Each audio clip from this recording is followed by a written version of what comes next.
সুপ্রভাত বন্ধুরা, আশা করি তোমরা যে যেখানে আছো সবাই অনেক ভালো আছো আর আমিও বেশ ভালো আছি। আমি বিউ আর আমার সাধারণ ঘরকন্যা চ্যানেলের আবারও একটা নতুন ভিডিওতে তোমাদের সকলকে জানাই শীতের সকালের ওয়ার্ম ওয়েলকাম। তো চলো তোমাদের সাথে নিয়ে শুরু করে দিই আজকের নতুন ব্লগ। এই কনকনে ঠান্ডা শীতের সকালে গরম গরম এক কাপ ধোয়া ওঠা চায়ে যদি একটা চুমুক দেওয়া যায়, সকালবেলাটা সত্যি একটা অন্যরকম ফিল হয়, তাই না? গরম কফি হোক কিংবা গরম চা, এটা খাওয়ার পর আমাদের সত্যি বলছি এনার্জি অনেকটা বেড়ে যায়। তারপর শুরু হয়ে যায় আমাদের সংসারের সমস্ত কাজ একের পর এক গুছিয়ে নিতে। তাই আজকেও তার অন্যথা হলো না। সকালবেলায় ঘুম থেকে উঠেই কিশমিশ ভেজানো জলটা খেয়ে নিয়েছিলাম, তারপর এখন করে নিয়েছি গরম গরম এক কাপ দুধ চা। আর সত্যি বলছি এই শীতের সকালে কিন্তু দুধ চা খাওয়ার মজাটাই আলাদা। আর আমি যে দুধ চা একদম দুধ চা ছাড়া যে একদম চলতে পারি না সেটা নয়, কি বলতো, মাঝে মধ্যে আবার কিন্তু লিকার চাও খাই। যাই হোক, সকাল সকাল চাটা খেয়ে এনার্জি একদম ডবল করে নিয়ে ঘরে চলে এসেছিলাম। ভাবছিলাম জানলাগুলো খুলবো কি খুলবো না, কারণ আজকে কিন্তু আবার সেই হাওয়া দিচ্ছে, প্রচণ্ড পরিমাণে হাওয়া বইছে আর কি। তো এদিকে জানলাটা সে কারণে আর আজকেও খুলিনি, আর সামনের দিকে জানলাটা খুলে দিয়েছি, কারণ সামনের দিকে জানলাটা দিয়ে কিন্তু বেশ ভালো রৌদ্র আসে ঘরেতে। আর এই সাইডে যেহেতু ওই সাইডের জানলাটা দেখছো, যেহেতু এদিকটা গাছগাছালি আছে, সেহেতু না এদিকটা থেকে অতটা রোদ আসে না। তবে সেটা শীতকালের দিক দিয়েই, কিন্তু গরমকালের দিকে আবার দুটো জানলা দিয়েই তেড়ে পুড়ে রোদ্দুর ঢোকে ঘরের মধ্যে। তো শীতের সময় একটুখানি রোদ্দুরের তো অভাব হয়, কারণ শীতের সময় রোদ্দুরটা একটু আমাদের গায়ে লাগলেও যেন মনে হয় লাগছে না এরকম একটা ব্যাপার। যাই হোক, হাওয়া দিচ্ছে সেই কারণে এদিকে জানলাটা আর খুললাম না, কারণ মনের বাপি আবার তাড়াতাড়ি খাওয়া দাওয়া করে শুয়ে পড়বে, কারণ ওর শরীরটা ঠিক খুব একটা ভালো নেই। তাই তাড়াতাড়ি করে রান্নাবান্না করে দেবো, ও খাওয়া দাওয়া করে আর কি ঘুমিয়ে পড়বে। তো সে কারণেই আর কি এখন দেখো এই বিছানা গুছিয়ে নিচ্ছি, বিছানাটা ভালো করে পরিষ্কার করে দিচ্ছি। ঘরের মধ্যে আমাদের যে বেডরুম আছে, সেই বেডরুমের মধ্যে আমাদের এই যে বেড বা বিছানা এমনই একটা গুরুত্বপূর্ণ ভূমিকা পালন করে যে তুমি ঘরের চারিদিকটা এলোমেলো থাকলেও বিছানাটা যদি গোছানো থাকে তাহলে মনে হয় বেশ ঘরটা গোছানো মতো আছে। আর চারিদিক গোছানো কিন্তু বিছানাটা এলোমেলো একটা ময়লা মতো চাদর পাতা, সেক্ষেত্রে কিন্তু মনে হয় যে বিছানাটা সত্যি অপরিষ্কার বা ঘরটা একদম অপরিষ্কার লাগে। যাই হোক, এটা আমার ব্যক্তিগত ধারণা। এখন ও ঘরটা পরিষ্কার করে নিয়ে চলে এসেছি এই ঘরের বিছানাটা গুছিয়ে নিতে। আর মাও আজকে দেখছি তাড়াতাড়ি ঘুম থেকে উঠে পড়েছেন, আর মেয়েটাও সকাল সকাল ঘুম থেকে উঠে পড়তে চলে গেছে। তো সেই কারণে ভাবলাম যে আজকে এই ঘরের বিছানাটা তাড়াতাড়ি করে গুছিয়ে দিই, কারণ অন্যদিন তো মা ঘুমান, সে কারণে অনেকটা বেলা হয়ে যায় ঘরের বিছানাটা তুলতে। কারণ উনি যে সময় ঘুম থেকে ওঠেন সেই সময় কিন্তু আমি আবার অন্যদিকের কাজ করি, তখন আর কি বলতো সেই সময়ের সঙ্গে সঙ্গে এসে তো আর বিছানাটা গোছানো যায় না। যদি আমি রান্নার দিকে থাকি তাহলে তো আর এসে এই ঘরের বিছানাটা সেই মুহূর্তে গোছানো যায় না। গোছানো হয়, তবে কি বলতো অনেকটা বেলাতে গোছানো হয়, সে কারণে সেই কাজটাকে আর ক্যামেরাবন্দি করতে পারি না। সেটাকে আর কি চটপট ওই কাজের ফাঁকে এসে ঝটপট করে একটু গুছিয়ে দিয়ে চলে যাই। তো আজকে ভাবলাম যেহেতু উঠে পড়েছে তাই খাটটাটগুলো একটু ভালো করে মোছামুছি করে দিই, কারণ ওই বেলার দিকে যখন বিছানাটা গোছাতে আসি তখন কিন্তু এত নিখুঁতভাবে কাজগুলো করা হয় না। এই খাটটা মুছবো একটু, তারপরে জ্বালাটালাগুলো একটু পরিষ্কার করবো বা মুছবো, এইগুলো কিন্তু তখন আবার করা হয়ে ওঠে না। কারণ একটা কাজ করতে করতে আর একটা কাজ করলে কিন্তু সেই কাজটা দেখবে একটুখানি যতটা না করলে নয় ততটাই হয়। তো বিছানাটা একদম অপরিষ্কার থাকবে, তো সে কারণে এসে বাসি বিছানাটা গুছিয়ে দিয়ে চলে যাই। তো এই হচ্ছে ব্যাপার। তো আজকে যেহেতু দেখলাম সকাল সকাল ঘুম থেকে উঠেই পড়েছে, আর বিছানাটা তাই ফেলে রাখলাম না, সঙ্গে সঙ্গে এসে গুছিয়ে দিলাম। বিছানা কিন্তু বাসি বিছানা ফেলে রাখতে নেই, বাসি বিছানা ফেলে রাখলে কিন্তু গৃহস্থের অমঙ্গল হয়। তো এই ছোট ছোট্ট ব্যাপারগুলো আমি মাঝে মধ্যে একটু মেনে চলি। কি বলতো, মানতে তো কোনো ক্ষতি নেই, যে জিনিসটা মানলে বা যে নিয়মের মধ্যে থাকলে আমার সংসারের মানুষজনদের উপকার হবে বা আমার উপকার হবে কোনো না কোনোভাবে, সেই জিনিসগুলো না মানার কোনো কারণ নেই, আমি এটা মনে করি। যাই হোক, সবার তো চিন্তাভাবনা সমান নয়, হয়তো আমাকে অনেকেই কুসংস্কারী বলে থাকে মাঝে মধ্যে। আমি এরকম ছোট ছোট টিপস ফলো করি বা ছোট ছোট একটু নিজের মতো করে আর কি, যেগুলো ভালো অভ্যাস সেগুলোকে পালন করার চেষ্টা করি। হ্যাঁ, হয়তো সেগুলো একটু পুরনো বা একটু সেকেলের নিয়ম, কিন্তু তবুও আমার যে নিয়মটা দেখবে পালন করে বা যে জিনিসটা পালন করে তোমার মানসিক দিক থেকে একটা তৃপ্তি আসে, সেই কাজটা আমার মনে হয় করা ভালো। তো আমি সেই আমার মানসিক তৃপ্তি পাওয়ার জন্য কিছু কাজ এইভাবেই করে থাকি। যাই হোক, এখন বিছানাটা ভালো করে একদমই গুছিয়ে দিলাম। আর এই যে এখন শীতের দিনে এই লেপ কম্বল কাঁথায় কিন্তু বিছানাটা একদম জোড়া হয়ে থাকে। তো বিছানাপত্র এদিকে গুছিয়ে দিয়ে আর এখন চলে এসেছি খাটের তলাটা ভালো করে দেখো ঝাড় দিয়ে দিচ্ছি। আর এই যে দেখছো এভাবে যে ঝাড় দিলাম খাটের তলাটা, মোটেই কিন্তু আমি প্রতিদিন এভাবে ঝাড় দিই না। এইটাকে কিন্তু আমি তোমাদের সামনে জাস্ট একটু দেখানোর জন্য করলাম, কারণ খাটের তলা কিন্তু এইভাবেই একবার দুবার ঝাড়ু দিলে পরিষ্কার হয় না। এটার ভিতরে মানে ঢুকে গিয়ে আমি প্রত্যেক দিন ঝাড়ু দিই বা পরিষ্কার করি। তো এর মধ্যে ঢুকতে গেলে কি বলতো, আমাকে সেই ওই শুয়ে পড়ার মতো করে করতে হয় আর কি। তো সেটা ওই ক্যামেরার সামনে করাটা আমার ঠিক শোভনীয় বলে মনে হয় না। তো সেই কারণে আর কি ওইটা স্কিপ করে যাই, তোমাদের সামনে ওইটা আর শেয়ার করি না। কিন্তু ভিতরে প্রত্যেক দিন ওই ঝাড়ু নিয়ে ভিতর দিকটা একটু ঢুকে গিয়ে ভালো করে পরিষ্কার করতে হয়।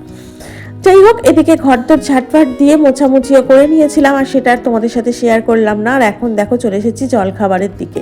তো জলখাবারে আজকে মুসুরির ডাল সিদ্ধ করছি, আর এই যে মনের বাপির জন্য একটা ডিম সিদ্ধ বসিয়েছি। একটাই ডিম দিয়েছি, কারণ ঘরে মানে ডিম আর নেই, ওই একটাই ছিল, সে কারণে মনের বাপির জন্য শুধু এই ডিমটা বসিয়ে দিয়েছি সিদ্ধ। আর এদিকে তো দেখলেই যে মুসুরির ডাল সিদ্ধ হচ্ছিল, আর তার সাথে রুটি করে নিয়েছিলাম। আর আমাদের জন্য এই যে একটু আলু ভাজাও করে নিচ্ছি, কারণ দেখবে মুসুরির ডাল সিদ্ধ, রুটি আর তার সাথে যদি অল্প একটু বেগুন ভাজা বলো বা আলু ভাজা বলো করা যায় না, তাহলে বেশ ভালো লাগে খেতে। তো সে কারণেই অল্প একটু আলু ভাজা করে নিচ্ছি। তো সেই আলু ভাজাটা দিয়ে আর কি খাওয়া হবে রুটি। তো আর মায়ের জন্য মানে একটু চা করে নেবো। আর এই দেখবে রান্না করতে করতে না রুটি করেছি তো, আর দেখবে গ্যাসটা না মাঝে মধ্যে খুব অপরিষ্কার হয়ে যায়। এই অপরিষ্কার গ্যাসে কিন্তু মাঝে মধ্যে রান্না করতে একদমই ভালো লাগে না। আর রুটি করেছি, রুটি করলেই কিন্তু গ্যাসের মধ্যে সেই রুটির গুঁড়ো পড়ে ভর্তি হয়ে যায়। আর আমার মেয়ে মানে এই যে আলু ভাজা বলো, এই আলু ভাজা খেতে না ভালোবাসে ঠিকই, কিন্তু এর মধ্যে আবার যদি হলুদ দিয়েও আবার খেতে চায় না, জানি না কেন। ও বলে হলুদ ছাড়া আলু ভাজা নাকি বেশি টেস্টি হয়। সেটা কতটা সত্যি জানি না, তবে আমার ভালোই লাগে খেতে, হলুদ দিয়েও ভালো লাগে, হলুদ ছাড়াও ভালো লাগে। যাই হোক, এখানে এখন দেখো মায়ের জন্য মানে আর কি টিফিনটাও বেড়ে নিয়েছিলাম। এই যে মুসুরির ডাল সিদ্ধ, একটা রুটি, মা তো একটার বেশি রুটি খেতেই চান না, একটা রুটি আর একটু আলু ভাজা আর এক কাপ চা, এই হচ্ছে মায়ের সকালের জলখাবার। আর এখন দেখো জলখাবার টলখাবার সমস্তটা কমপ্লিট করে নেওয়ার পর এখন বসিয়ে দিয়েছি ভাতটাও। ভাত বসিয়ে দিয়ে এদিকে কাটবো আনাজ, তো আনাজটাও কাটতে চলে এসেছি এদিকে। আর এদিকে করে নেবো একটু আলু ফুলকপির তরকারি। তোমাদের সাথে আজকের বারটাই শেয়ার করা হয়নি। আজকের বারটা হচ্ছে রবিবার দিন। এই রবিবারে কিন্তু মনের বাপি বাজার ঠিক সেভাবে করতে পারিনি। একবার বললাম না তোমাদের যে ওর একটু শরীরটা ভালো নেই, শরীরটা খারাপ, তো সে কারণে না ও বাজার ঠিক করতে পারিনি। আর এই যে ফুলকপিটা দেখছো, ফুলকপিটা আমি ওই আমাদের পাড়ায় ভ্যানে করে যে মানে কি বাজার কাকু আসে আর কি বাজার বিক্রি করতে, তো তার কাছ থেকেই আর কি নিয়েছিলাম। তো এই ফুলকপি আলুর তরকারি করব। আর মাছ কাকু তো আসেই পাড়াতে, প্রত্যেক দিন মাছ কাকু আসেন, তো সেই মাছ কাকুর কাছ থেকেও কিন্তু মাছ কিনে নিয়েছিলাম। তো এই মাছ করব, ফুলকপি আলুর তরকারি করব, এই একটু হালকা ফুলকা রান্না করবো আজকে। আর এদিকে তো ভাতটাও মোটামুটি রেডি হয়ে গেছে, এবার এটাকে নামানোরও পালা, মানে নামাতেও হবে। আর ফুলকপি আলুর তরকারি যেমন করি আর কি, মানে নিরামিষই আর কি, আদা জিরে বাটা দিয়ে করেছিলাম। আর এই যে এখন কষিয়ে নিচ্ছি আলু ফুলকপিটার। এখন ফুলকপিগুলো জানি না মানে কেমন একটা মতো যে তেলের মধ্যে দিয়ে ভাজতে ভাজতে ফুলকপির ডাঁটিগুলো না আমি দেখেছি গলতে চায় না, কিন্তু কপিগুলো যেন কেমন একটা গলে গলে মতো যাচ্ছে, মানে নরম নরম মতো হয়ে যাচ্ছে। এতে কি হচ্ছে বলো তো, আলুটাও সেভাবে গলছে না আর কপির ডাঁটিগুলোও সেভাবে গলছে না, কিন্তু কপিটা সেই মানে নরম হয়ে গিয়ে মানে তরকারিটা বড্ড ঠিক হয়ে যাচ্ছে, মানে এরকম একটা ব্যাপার হচ্ছে। যাই হোক, এখন শীতের কপি এরকমই একটু মাঝে মধ্যে হয় আর কি। তো সে কারণেই আর কি এই শীতকালের দিকটা দেখবে শেষের দিকে এসে কপি একদমই আর খেতে ইচ্ছা করে না। যাই হোক, এদিকে কপির তরকারি আমার একদম রেডি রেখে দিয়েছি পাশে, দেখো নামিয়ে। আর এখন এই যে কাকুর কাছ থেকে নিয়েছিলাম পাবদা মাছ, তো এই পাবদা মাছেরই আর কি ঝাল করে নেবো। তো এই পাবদা মাছ দেখবে না খুব ফাটে, জানো তো, প্রচণ্ড ফাটে, তাও আমি একটা করে দিচ্ছি আর একবার করে এই যে ঢাকা চাপা দিয়ে দিচ্ছি, আর এই যে আবার করে চাপা দিয়ে দিচ্ছি, না হলে কি বলতো ফেটে ফেটে না চারিদিকে তেলে তেল হয়। আর মাছ টাছ হলে এমনি দেখবে রান্নাঘরটা আমি মানে বারেবার পরিষ্কার করতে থাকি, যে রান্নার যে স্ল্যাবটা আছে সেটাকে ভালো করে পরিষ্কার করি। তারপরে কি বলতো ছিটে গেলেই রান্না করতে করতে মাছ ভাজার তেলের ছিটে গেলেই রান্নাঘর দিয়ে মানে আর কি ব্যাড স্মেল, বলতে গেলে ওই আষ্টে আষ্টে জাস্ট একটা মানে গন্ধ বার হয়, এই জিনিসটা কিন্তু একদমই মানে ভালো নয়, মানে সত্যি অমঙ্গল সংসারের প্রতি। রান্নাঘর দিয়ে আসছে গন্ধ ছাড়া, একটা ব্যাড স্মেল ছাড়া, এটা একদমই কিন্তু উচিত না। তার জন্য রান্নার মানে আর কি রান্না করার পর রান্নাঘরটা খুব ভালো করে ক্লিন করার আমাদের প্রত্যেকের প্রয়োজন আছে। এই যে রান্না করতে করতে যে ছিটেগুলো গিয়ে এই যে সামনে যে পিছনটায় যে দেয়াল আছে, এই দেয়ালের মধ্যে গিয়ে লাগে। যতই আমি চিমনি ব্যবহার করি না কেন, চিমনিতে তেলটা টেনে নেয়, তেলের যে তেল ধোঁয়া যেটা ঝাঁঝ বলে সেটাকে মানে টেনে নেয়, কিন্তু ছিটকে যাওয়া যে তেলটা সেটা তার ওপরে উঠতে পারে না, সেটা কিন্তু ওই সাইডেই গিয়ে লাগে। তো সুতরাং সেই দেয়ালটাকেও ভালো করে পরিষ্কার করতে হয় ওই জন্য। তো এইদিকে দেখো আমার রান্নাবান্না একদমই কমপ্লিট ধরতে গেলে, যে এই যে পাবদা মাছের ঝাল সর্ষে পোস্ত বাটা দিয়ে করেছিলাম আর কি। তো সর্ষে বাটা তো দিয়েই দিয়েছিলাম, তারপর একটু পোস্ত বেটেও আর কি এই পাবদা মাছের ঝালে দিয়েছিলাম, দুর্দান্ত হয় খেতে। তার সাথে কাঁচা লঙ্কা চেরা আর একটু কালো জিরে ফোড়ন দিয়ে করেছিলাম। তো আর আমার জন্য একটা মাছ নিয়েছিলাম, সেটা হচ্ছে গাংধারা মাছ। অনেক দিন পর এসেছিল কাকু গাংধারা মাছ নিয়ে, আর এই মাছটা কিন্তু আমার বাবা ছোট মানে নিয়ে আসতো, আমরা যখন ছোট ছিলাম দেখেছি বাবা কিন্তু এই গাংধারা মাছ প্রায় নিয়ে আসতো বাজার থেকে। খেতে খুব ভালো লাগতো, তখন মা রান্না করতো, তো মায়ের হাতে এত সুন্দর টেস্ট লাগতো খেতে, কি বলবো। আর এখন মাকে ফোন করে জিজ্ঞাসা করছিলাম, হয়তো আমি ইউটিউবেই পেয়ে যাব এই রেসিপি, কিন্তু মা যেভাবে রান্না করতো সেইভাবে আর কি জানতে চাইছিলাম যে মা ওর মধ্যে কী স্পেশাল মশলা দিত বা কী মশলা দিত যে যার জন্য খেতে অত সুন্দর হতো রান্নাটা।